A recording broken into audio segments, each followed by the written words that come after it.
Fala galera, professora Hanna falando aqui do canal Age Estudo e hoje para uma aula super esperada, que é a aula de pontuação.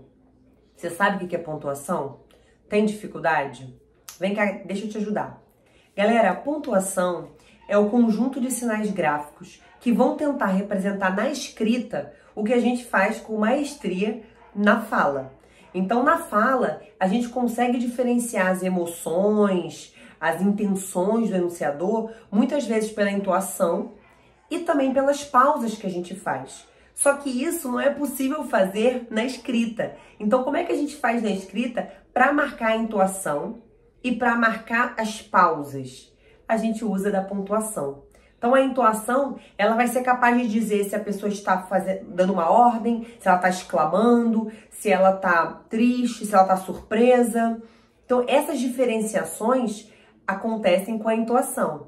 E as pausas, elas geralmente marcam uma mudança de função sintática, ou uma hesitação, ou uma interrupção no fluxo do pensamento. Então, isso acontece por meio das pausas. Só que na escrita, a gente vai precisar de sinais gráficos para explicarem isso. Então, a gente vai dividir essa aula, gente, em duas aulas, porque há muito o que se dizer sobre pontuação. E a vírgula, que é aí um dos pontos nos sinais gráficos mais comuns, ela tem, assim, um campo gigantesco de opções, né, de usos que a gente precisa descrever. Então, hoje a gente vai começar, nessa aula, a falar dos pontos. Então, a gente vai falar sobre o ponto final e ponto parágrafo. A gente vai falar do ponto de interrogação, do ponto de exclamação. Vamos falar de aspas, de travessão, de dois pontos e de reticências, tá bom? Na próxima aula a gente fala de vírgula, porque ela precisa de quase uma aula só para ela, e dos outros restantes. Combinado? Bom, começando por ponto. Galera, o ponto, ele vai ser responsável por encerrar um período, tá? Por encerrar uma declaração de sentido completo. É isso que o ponto vai fazer. Então, ele vai encerrar esse período. Então, eu digo assim, Larissa foi à feira e encontrou suas amigas. Ponto. Ele encerrou a frase. É isso. Inclusive, ele determina que acabou esse período e determina que acabou uma frase.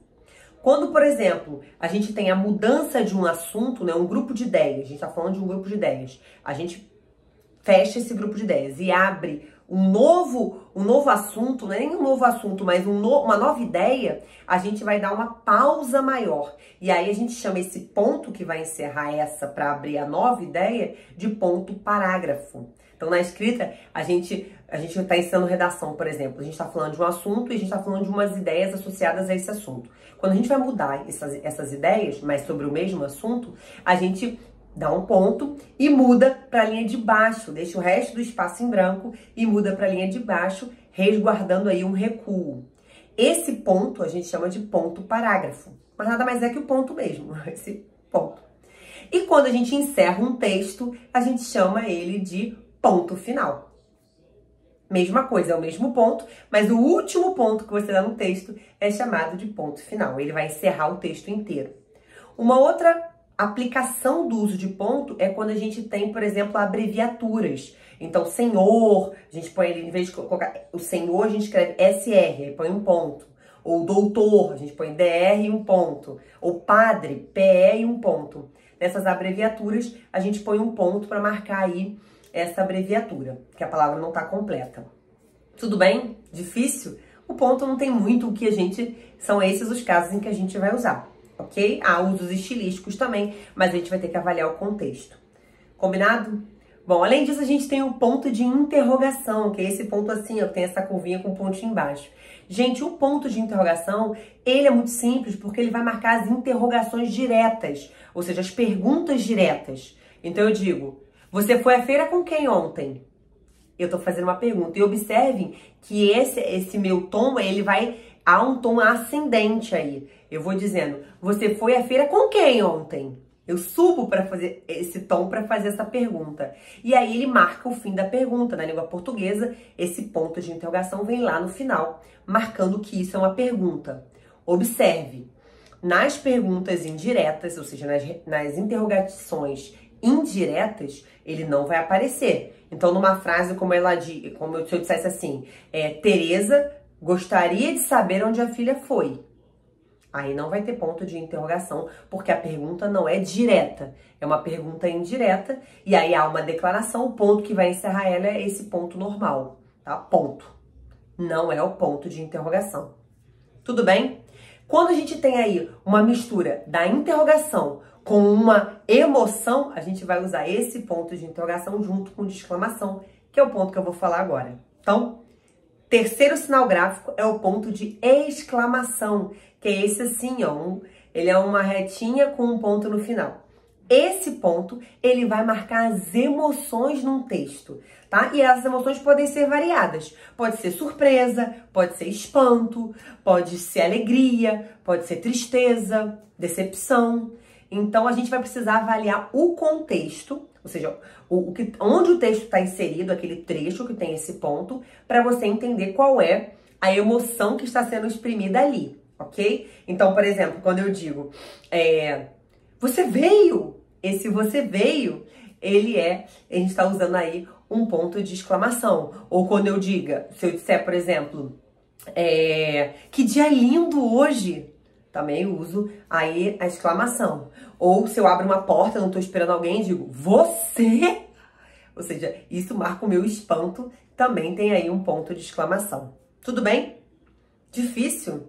Acho que não, né? Esses três são pontos aí mais tranquilos a gente poder entender. Além desse, gente, a gente tem as reticências, que é o famoso 3 pontinhos, um do lado do outro. Atenção! Por reticências é um pontinho do lado do outro. A gente tem 3 pontos. 1, 2, 3, tá? Então, a gente põe reticências, põe um monte de ponto. Isso aí a gente usa no campo da expressividade, mas as reticências, essa pontuação, são 3 pontos. E as reticências, ela vai expressar que uma ideia foi interrompida. Há uma interrupção no fluxo desse pensamento. Então, a gente usa, quando, por exemplo, se eu tivesse uma frase assim, um personagem falando, eu tava dizendo que a Rogéria veio ontem e alguém interrompe. Quê? Esse e alguém interrompe com esse quê? Esse e no final vai ter reticências para marcar que eu fui interrompida, que essa fala foi interrompida, ok? De igual forma, ele também serve para expressar uma hesitação. Sabe quando a gente quer falar uma coisa, mas não fala e fica ali? Então, você está contando, por exemplo, um personagem ou alguém está contando alguma coisa e hesita, não sabe se vai dizer ou não. E a gente marca com as reticências. Então, eu digo, alguém me faz a pergunta, por que ela não veio hoje? E eu digo, que ela não estava se sentindo bem. Observe, esse entre um e o outro, eu vou usando as reticências para marcar que eu tô hesitando em contar, em dar essa informação. Fiquem atentos, por quê? Eu tô falando para ficar atentos. Porque após a reticência, a gente usa letra maiúscula, ok? Isso é um erro muito comum, as pessoas usam ponto e depois letra minúscula. Após o ponto de interrogação, o ponto de exclamação e as reticências, a gente usa letra maiúscula. Tudo bem? Reticências também pode expressar que uma ideia não foi completa, cabendo ao leitor completar essa ideia. Então eu digo assim, ela comprou brinco, comprou roupa, comprou sapato. E aí eu paro e ponho reticências. Eu quero dizer que teve mais coisas. E aí cabe ao leitor imaginar o que faltou.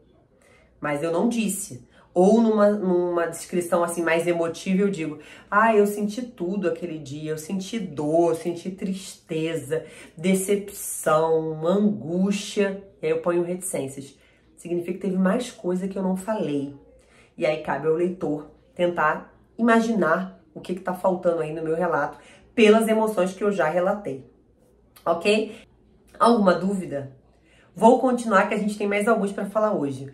Além da reticência, a gente tem as aspas. As aspas. E professora, para que servem as aspas? Galera, as aspas vão ter uma função, né, bastante direcionada, né? Algumas. Primeira é para você marcar a fala de outra pessoa no seu texto. Então eu digo, e Joaquina falou. E aí, aspas. Abro aspas. Eu não volto mais aqui. Fecha aspas. Isso marca que essa fala não é minha, essa fala é da Joaquina, né?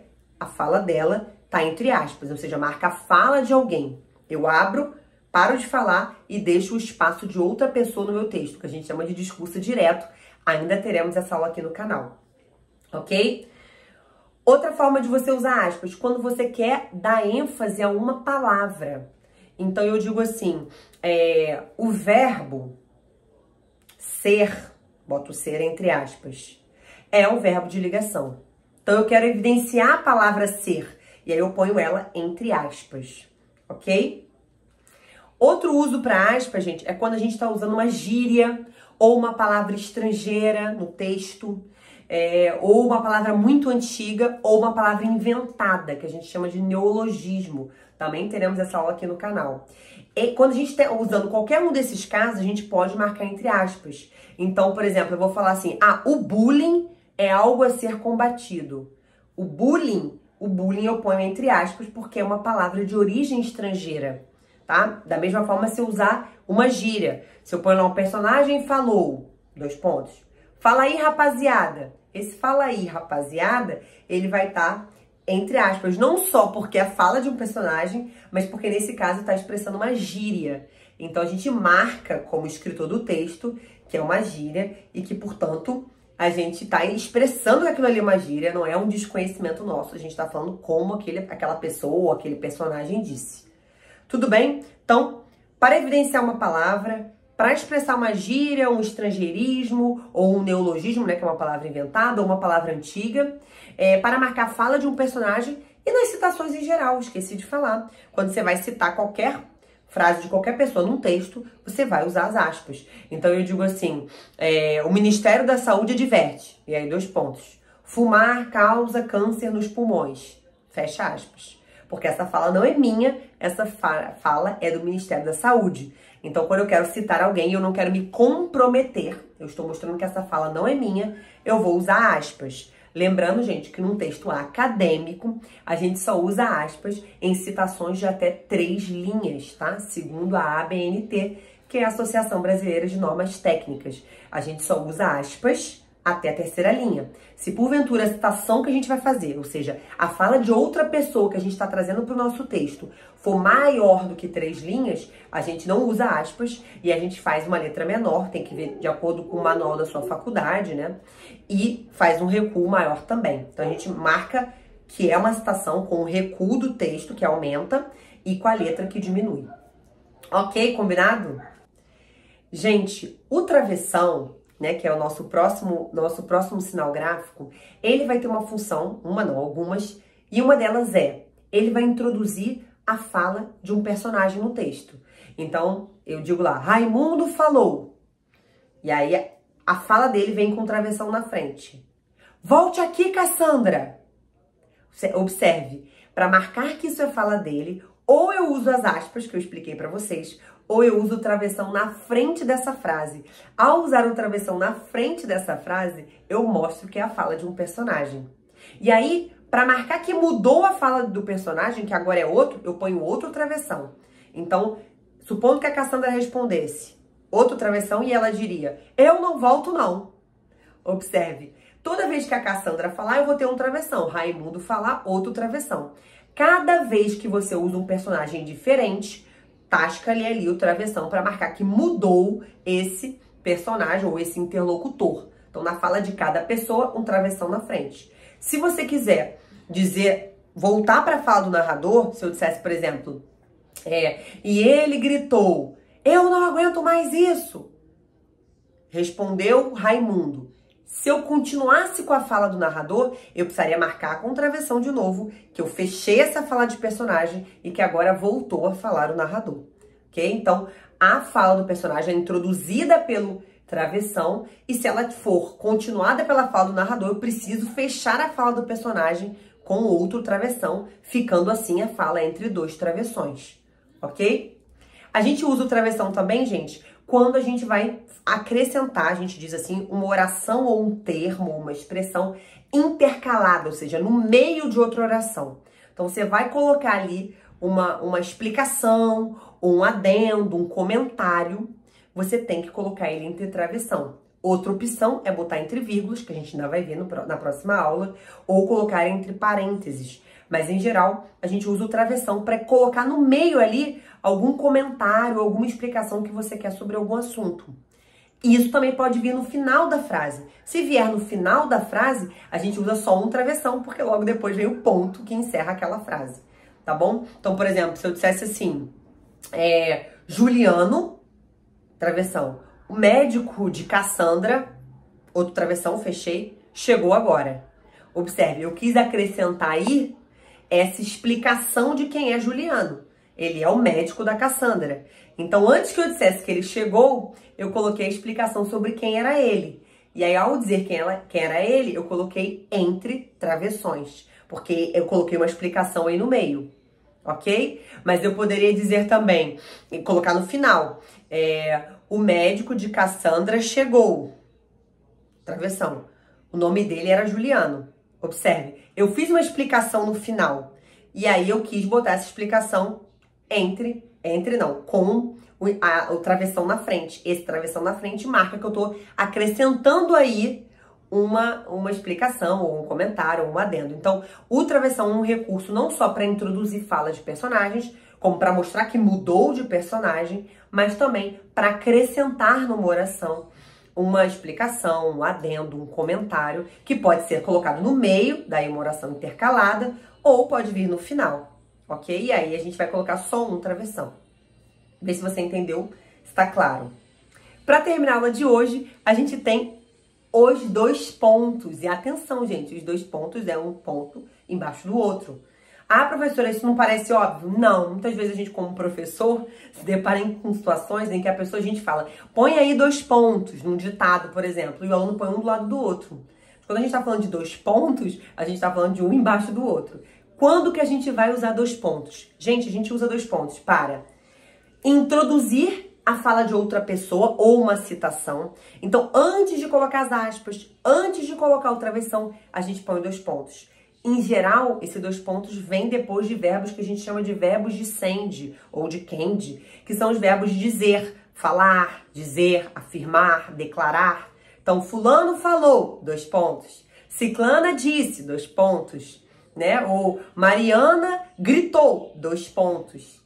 Esse 2 pontos, ele significa que agora aquela vai mostrar a fala daquela pessoa. E aí sim, eu tô liberada para usar ou o travessão ou as aspas. Mas ele é que introduz o discurso de outra pessoa, antes mesmo de você usar o travessão e antes mesmo de você usar as aspas. Então, os 2 pontos servem primeiro para introduzir a fala de outra pessoa ou para introduzir uma citação, quando eu digo o Ministério da Saúde adverte, 2 pontos, e aí vem o que ele adverte, ok? Serve ainda para introduzir uma explicação. Eu posso explicar algo. E aí, ou explicar, ou fazer um adendo. Quando eu digo assim, por exemplo, a Juliana foi para a cama, 2 pontos, já era tarde. Então, já era tarde, tá explicando por que ela foi para a cama, mas eu não disse por que era tarde. Eu coloquei 2 pontos e ele foi o suficiente para você perceber que depois disso vem uma explicação, ok? Então, ele pode introduzir explicação. Ele também pode introduzir, galera, uma enumeração. Então, eu digo assim, eu fui à feira e comprei, aí 2 pontos, banana, laranja, maçã, morango e mandioca. Observe, eu coloquei todos esses itens enumerados. E essa enumeração vem depois dos 2 pontos. São os 2 pontos que vão introduzir essa enumeração. Tudo bem? Então, eu uso 2 pontos. 1, para abrir fala de algum personagem. 2, para iniciar uma citação. 3, para enumerar uma sequência. 4, para introduzir uma explicação. Tudo bem? Até aí, alguma dúvida? Bom, galera, por hoje é só. Eu espero que essa aula tenha sido útil para você. Se você gostou, se ela foi útil, não esquece de escrever aqui nos comentários. Gostei, foi útil, ajudou bastante, ou fala sobre isso. Deem sugestões, mande essa aula para aquele seu colega que precisa aprender e aguarde a aula 2 para saber sobre vírgula e os outros pontos. Combinado? Um beijo para vocês e até a próxima!